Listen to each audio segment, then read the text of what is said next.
नमस्कार दोस्तों, आज है 26 जून 2020 और मैं स्वागत करता हूं आपका युवा एंड डेली करंट अफेयर्स में। आज के करंट अफेयर्स की पीडीएफ जो है उसका लिंक हमने डिस्क्रिप्शन में दिया हुआ है, आप वहां से डाउनलोड कर सकते हैं। साथ ही साथ हमारी वेबसाइट की जो टेस्ट है उसका लिंक भी डिस्क्रिप्शन में दिया हुआ है, आप चाहें तो वहां से ऑनलाइन टेस्ट के रूप में भी अटैम्प्ट कर सकते हैं ये वीडियो देखने के बाद। और आज का जो क्विज है वो स्पेशल होने वाला है क्योंकि हम उसमें S-400 मिसाइल सिस्टम है उसको डिटेल में डिस्कस करेंगे और साथ ही साथ UNSC को भी डिटेल में डिस्कस करेंगे, जो कि आपके आने वाले एग्जाम के लिए बहुत ज़्यादा यूजफुल होने वाला है। तो चलिए शुरू करते हैं अपना आज का पहला क्वेश्चन, जो है हाल ही में चर्चा में रहा ग्लोबल टाइम्स न्यूज़पेपर किस देश का है। कौन सा ग्लोबल टाइम्स न्यूज़पेपर किस देश का है? ऑप्शन देख लेते हैं। ए है अमेरिका, बी है चीन, सी है जापान और डी है फ्रांस। उसका सही उत्तर है ऑप्शन बी, जो है चीन। देखिए, हाल ही में चर्चा में रहा न्यूज़पेपर जो है ग्लोबल टाइम्स चीन का न्यूज़पेपर है और इस न्यूज़पेपर की जो शुरुआत है वो हुई थी वर्ष 1993 में और यह दो भाषाओं में प्रकाशित होता है, एक चाइनीज़ और दूसरी अंग्रेजी। और अंग्रेजी भाषा का जो एडिशन है वो वर्ष 2009 से शुरू हुआ था और इसके संपादक हैं हो जिन। और भारत के लिए के बीच जो है चल रहे LAC विवाद के बाद क्या है, यह न्यूज़पेपर लगातार विवादित बयान देता आ रहा है। चलिए बढ़ते हैं दूसरे प्रश्न की ओर, जो है कोरोना महामारी के कारण सऊदी अरब ने इस वर्ष हज यात्रा के लिए क्या है, विदेशी हज यात्रियों के आगमन पर क्या किया है, पाबंदी लगा दी है। और गत वर्ष सऊदी अरब ने भारत के हज यात्रियों का कोटा बढ़ाकर कितना कर दिया था, ये आपको बताना है। ऑप्शन देख लेते हैं। ए है 1 लाख, बी है 1.2 लाख और सी है 1.5 लाख या 1.5 लाख और डी है 2 लाख। और इसका सही उत्तर है ऑप्शन डी, जो है 2 लाख। देखिए, भारत से मुस्लिम इस साल हज यात्रा पर नहीं जा सकेंगे और वो क्यों नहीं जा सकेंगे, क्योंकि कोरोना महामारी के चलते सऊदी अरब ने क्या किया है कि इस साल विदेशियों को हज यात्रा में शामिल होने की अनुमति नहीं दी है। और यह जो जानकारी है वो सऊदी अरब के हज और उम्रा मंत्री मोहम्मद बिन तेन ने दी है। और इस साल हज पर जाने के लिए 21,300 लोगों ने आवेदन किया था। और वर्ष 2019 में सऊदी अरब ने क्या है कि भारत के हज यात्रियों के कोटे में 2,500 या 2,500 लोगों की वृद्धि करते हुए भारत का कोटा कितना कर दिया था, 2 लाख कर दिया था। चलिए बढ़ते हैं तीसरे प्रश्न की ओर, जो है हाल ही में भारतीय रक्षा मंत्री राजनाथ सिंह रूस की विक्ट्री डे परेड के 75 साल पूरे होने पर मॉस्को रूस गए हैं।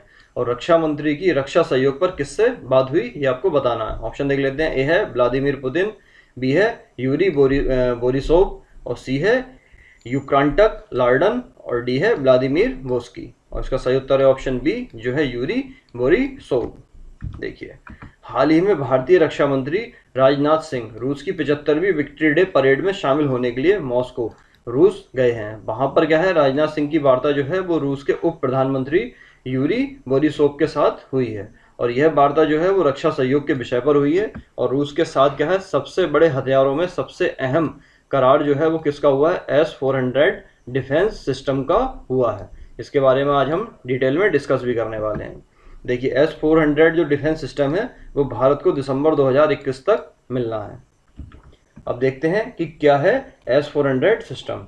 देखिए, S-400 सिस्टम जो है वो क्या है, मिसाइल हमले की स्थिति में खुद एक्टिव होता है और यह दुश्मन की जो मिसाइल हो या फिर लड़ाकू विमान हो उसको क्या कर सकता है कि हवा में ही ध्वस्त कर सकता है। और S-400 जो है उसको क्या है, जमीन पर तैनात एक ऐसी आर्मी भी कह सकते हैं जो पलक झपकते ही सैकड़ों फीट ऊपर आसमान में दुश्मनों की कब्र खोद सकता है। और S-400 जो है एयर डिफेंस मिसाइल सिस्टम 3 तरह की अलग अलग मिसाइल दाग सकता है। और यह क्या है कि कम दूरी से लेकर के अधिक दूरी तक के मंडरा रहे किसी भी एरियल टारगेट, एरियल का मतलब यह है कि हवा में उड़ने वाले टारगेट को पलक झपकते ही हवा में नष्ट कर सकता है। देखिए, और क्या है कि इतना ही नहीं, आसमान में अगर फुटबॉल के आकार की, मतलब आप समझ सकते हैं कि कितने छोटे आकार की भी अगर कोई चीज़ मंडराते हुए दिखती है तो ये मिसाइल सिस्टम क्या है कि उसे डिटेक्ट करके उसे नष्ट कर सकता है। और यही वजह है कि चीन ने इस पर आपत्ति जताई है कि भारत को रूस ना दे। यह मिसाइल सिस्टम क्या है कि पहले अपने टारगेट को क्या करता है, स्पॉट करता है और फिर उसे पहचानता है और पहचान हो जाने के बाद क्या करता है कि मिसाइल सिस्टम उसे मॉनिटर करना शुरू कर देता है और फिर उसकी लोकेशन को ट्रैक करता है। देखिए, S-400 air defence missile system जो है 400 किलोमीटर तक की रेंज में आने वाले दुश्मन के aircraft, fighter jets, stealth plane, missile और ड्रोन को क्या है, मार गिराने की भी क्षमता रखता है।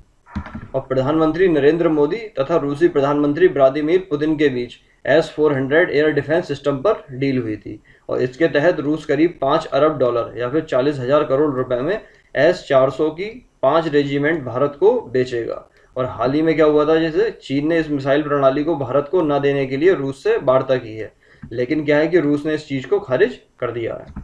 चलिए बढ़ते हैं अपने चौथे प्रश्न की ओर, जो है हाल ही में चीन, भारत तथा रूस के विदेश मंत्रियों के बीच 23 जून को क्या है वर्चुअल बैठक हुई है। आपको बताना है कि इस बैठक की अध्यक्षता किसने की थी। ऑप्शन देख लेते हैं। ए है एस जयशंकर, बी है वांग यी, और सी है सरगेई लावरोव, और डी है उपरोक्त में से कोई नहीं। उसका सही उत्तर है ऑप्शन सी, जो है सरगेई लावरोव। देखिए 23 जून को भारत के विदेश मंत्री एस जयशंकर, चीन के विदेश मंत्री वांग यी तथा रूस के विदेश मंत्री जो है सरगेई लावरोव के बीच क्या है वर्चुअल बैठक का आयोजन किया गया था। और इस बैठक की अध्यक्षता जो है वो किसने की थी, रूस के विदेश मंत्री सरगेई लावरोव ने की थी। और इस बैठक में रूस के विदेश मंत्री ने संयुक्त राष्ट्र सुरक्षा परिषद में क्या है कि भारत की स्थायी सदस्यता का पूर्ण समर्थन भी किया था। आइए जानते हैं कि यूएनएससी या फिर यूनाइटेड नेशन सिक्योरिटी काउंसिल या फिर संयुक्त राष्ट्र सुरक्षा परिषद होता क्या है। देखिए संयुक्त राष्ट्र सुरक्षा परिषद का गठन जो हुआ है वो द्वितीय विश्व युद्ध के बाद वर्ष 1945 में हुआ था, और इसे विश्व का सिपाही भी कहा जाता है। ये क्वेश्चन पूछ लिया जाता है कि किसे विश्व का सिपाही कहा जाता है, तो आपका आंसर होगा यूएनएससी को। और क्यों कहा जाता है, क्योंकि वैश्विक सुरक्षा और शांति की जिम्मेदारी क्या है, इसी के पास है। किसके, यूएनएससी के या फिर संयुक्त राष्ट्र सुरक्षा परिषद के या यूनाइटेड नेशन सिक्योरिटी काउंसिल के पास। अब संयुक्त राष्ट्र सुरक्षा परिषद जो है संयुक्त राष्ट्र के 6 प्रमुख अंगों में से एक है, और इसके जो कुल अंग हैं वो ये निम्नलिखित हैं। देखिए सुरक्षा परिषद हो गया, दूसरा है अंतर्राष्ट्रीय न्यायालय, तीसरा महासभा, चौथा सचिवालय, और तीसरा है पांचवा है आर्थिक और सामाजिक परिषद, और छठा है न्यायिकता परिषद। और देखिए संयुक्त राष्ट्र सुरक्षा परिषद में 5 स्थायी सदस्य जो हैं वो क्रमशः ये हैं। पहला अमेरिका, दूसरा ब्रिटेन, तीसरा फ्रांस, चौथा रूस और पांचवा चीन है। और इसके अलावा क्या है कि इसमें 10 अस्थायी सदस्य भी हैं जो प्रत्येक 2 वर्ष पर बदले जाते हैं। और हाल ही में भारत 2 वर्ष के लिए क्या है अस्थायी सदस्य के रूप में चुना गया है। चलिए बढ़ते हैं 5वें प्रश्न की ओर, जो है विश्व ओलंपिक दिवस प्रतिवर्ष कब मनाया जाता है। ऑप्शन देख लेते हैं। ए है 22 जून, बी है 23 जून, सी है 24 जून, और डी है 25 जून। और दोस्तों इसका सही उत्तर है ऑप्शन बी, जो है 23 जून। देखिए प्रतिवर्ष जो है विश्व ओलंपिक दिवस मनाया जाता है 23 जून को, और इस दिवस को मनाने की जो शुरुआत की गई थी वो की गई थी 1947 में। और वर्ष 2020 की जो थीम थी वो थी stay healthy, stay strong and stay active, और ये थीम आपको याद रखनी है। और अंतर्राष्ट्रीय ओलंपिक समिति IOC का जो गठन है वो हुआ था 23 जून 1894 को। चलिए बढ़ते हैं अपने 6ठे प्रश्न की ओर, जो है हाल ही में दुनिया के नंबर 1 टेनिस खिलाड़ी नोवाक जोकोविक को क्या है कोरोना संक्रमित हो गए हैं। आपको बताना है नोवाक किस देश के खिलाड़ी हैं। ऑप्शन देख लेते हैं। ए है सर्बिया, बी है पोलैंड, सी है फ्रांस, और डी है ब्रिटेन। और दोस्तों इसका सही उत्तर है ऑप्शन ए, जो है सर्बिया। नोवाक जोकोविक जो है वो कहाँ के खिलाड़ी हैं, सर्बिया के खिलाड़ी हैं। चलिए बढ़ते हैं 7वें प्रश्न की ओर।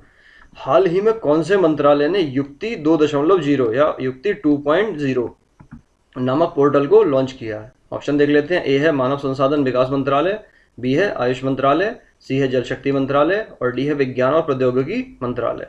और दोस्तों इसका सही उत्तर है ऑप्शन ए, जो है मानव संसाधन विकास मंत्रालय। देखिए कोरोना संकट काल में क्या है पैदा हो रही चुनौतियों को देखते हुए मानव संसाधन विकास मंत्रालय ने शोध और इनोवेशन को बढ़ावा देने के लिए युक्ति 2.0, ठीक है, उसको इसकी जो फुल फॉर्म है वो है young India combating Covid with knowledge technology and innovation नाम से क्या है एक ऑनलाइन पोर्टल की शुरुआत की है। और इसके तहत कोई भी छात्र, शोधार्थी या स्टार्टअप अपने आइडिया या शोध दर्ज करा सकेगा। चलिए बढ़ते हैं 8वें प्रश्न की ओर, जो है हाल ही में कौन सी खेल सोसाइटी पर धोखाधड़ी का आरोप लगा है। ऑप्शन देख लेते हैं। ए है भारतीय बैडमिंटन संघ, बी है भारतीय ओलंपिक समिति, सी है भारतीय हॉकी महासंघ, और डी है school games federation of India. और सही उत्तर है ऑप्शन डी, जो है school games federation of India. देखिए लगातार विवादों में घिरी रहने वाली school games federation of India या फिर SGFI पर क्या है रजिस्ट्रेशन को लेकर धोखाधड़ी का आरोप लगा है, और खेल मंत्रालय ने कुछ समय पहले इसकी मान्यता जो है वो खत्म कर दी थी। और SGFI की स्थापना हुई थी 1954 में। चलिए बढ़ते हैं 90वें प्रश्न की ओर, जो है हाल ही में भारत के बाहर किसी देश में पहला जो है योग विश्वविद्यालय का उद्घाटन किया गया है। आपको बताना है कि कौन से देश में जो पहला योग विश्वविद्यालय का उद्घाटन किया गया है? ऑप्शन देख लेते हैं। ए है अमेरिका, बी है जापान, सी है ब्रिटेन और डी है जर्मनी। और इसका सही उत्तर है ऑप्शन ए जो है अमेरिका। देखिए, हाल ही में भारत के बाहर विश्व के पहले योग विश्वविद्यालय विवेकानंद योग विश्वविद्यालय का उद्घाटन कहाँ पर हुआ है? अमेरिका के लॉस एंजलिस में किया गया है। और स्वामी विवेकानंद योग अनुसंधान संस्थान के चांसलर जो हैं वो हैं डॉक्टर HR नागेंद्र, इस विश्वविद्यालय के अध्यक्ष होंगे। चलिए बढ़ते हैं 10वें प्रश्न की ओर, जो है हाल ही में अमेरिका ने H1B, कौन सा? H1B वीजा पर अस्थायी रोक लगाई है। आपको बताना है कि यह रोक जो है वो कब तक लागू रहेगी। ऑप्शन देख लेते हैं। ए है 31 जुलाई 2020, बी है 1 अक्टूबर 2020, सी है 31 सितंबर 2020 और डी है 30 मार्च 2021। और दोस्तों इसका सही उत्तर है ऑप्शन सी जो है 31 सितंबर 2020 तक। देखिए, हाल ही में क्या किया है कि अमेरिका ने H1B वीजा पर अस्थायी तौर पर 31 दिसंबर 2020 तक रोक लगा दी है। और इस रोक से क्या है 2.5 लाख से अधिक भारतीयों के प्रभावित होने का अनुमान है। और H1B वीजा के जो सबसे बड़े लाभार्थी हैं वो भी कौन है? भारतीय हैं। चलिए बढ़ते हैं 11वें प्रश्न की ओर। हाल ही में भारत ने किस देश के उच्चायोग को नई दिल्ली स्थित अपने उच्चायोग में कर्मचारियों की संख्या आधी करने का निर्देश दिया है? ऑप्शन देख लेते हैं। ए है चीन, बी है नेपाल, सी है पाकिस्तान और डी है मलेशिया। और इसका सही उत्तर है ऑप्शन सी जो है पाकिस्तान। देखिए, हाल ही में क्या है, भारत ने अब पड़ोसी देश जो है पाकिस्तान के रवैये में कोई सुधार न होता देख भारत सरकार ने अप्रत्याशित फैसला लेते हुए पाकिस्तान को नई दिल्ली स्थित अपने उच्चायोग में कर्मचारियों की संख्या आधी करने का निर्देश दिया है। और भारत ने यह फैसला हाल ही में पाकिस्तानी उच्चायोग के 2 कर्मचारियों के जासूसी में लिप्त होने के कारण किया है। चलिए बढ़ते हैं 12वें प्रश्न की ओर, जो है हाल ही में भारतीय भारोत्तोलन महासंघ या फिर IWLF ने किस देश के उपकरणों के इस्तेमाल पर रोक लगा दी है? ऑप्शन देख लेते हैं। ए है चीन, बी है मलेशिया, सी है तुर्की और डी है पाकिस्तान। और इसका उत्तर तो आपको देखते ही समझ में आ गया होगा, जो है चीन। चलिए बढ़ते हैं अपने आज के प्रश्न की ओर, जो है मैन बुकर पुरस्कार, कौन सा? मैन बुकर पुरस्कार आपको बताना है कि किस क्षेत्र में दिया जाता है। और ये काफ़ी एग्जाम में पूछा जाने वाला क्वेश्चन है कि मैन बुकर पुरस्कार किस क्षेत्र में दिया जाता है। ऑप्शन देख लेते हैं। ए है साहित्य, बी है खेल, सी है पर्यावरण और डी है विज्ञान। आपको क्या करना है कि इस प्रश्न का उत्तर देना है हमें कमेंट के माध्यम से। तो चलिए आज के अंक में इतना ही। Thanks for watching. अगर आपको वीडियो पसंद आए तो इसे लाइक कीजिए, कमेंट में अपना उत्तर दीजिए, साथ साथ में हमें अपनी फीडबैक भी दीजिए। और इस वीडियो को आपको शेयर करना है ताकि ज़्यादा से ज़्यादा लोग हमारे साथ जुड़ सकें, ज़्यादा से ज़्यादा अभ्यर्थियों को इसका फ़ायदा मिल सके हमारा जो करंट अफेयर्स है। क्योंकि ये ऐसा करंट अफेयर्स हम लोग बना रहे हैं जो एक लेखपाल का एग्ज़ाम हो या SSC CHSL का एग्ज़ाम हो, CGL का एग्ज़ाम हो, रेलवे का एग्ज़ाम हो या फिर स्टेट PCS के एग्ज़ाम हो या फिर UPSC IAS का ही एग्ज़ाम क्यों ना हो, उन सबकी दृष्टि से अत्यंत महत्वपूर्ण है। तो इसलिए क्या करना है कि आपको शेयर पर जोर देना है। और अगर आप हमारे चैनल पर नए हैं तो इसको सब्सक्राइब भी जरूर करना है। तो चलिए मिलते हैं कल के अंक में। तब तक के लिए जय हिंद, जय भारत।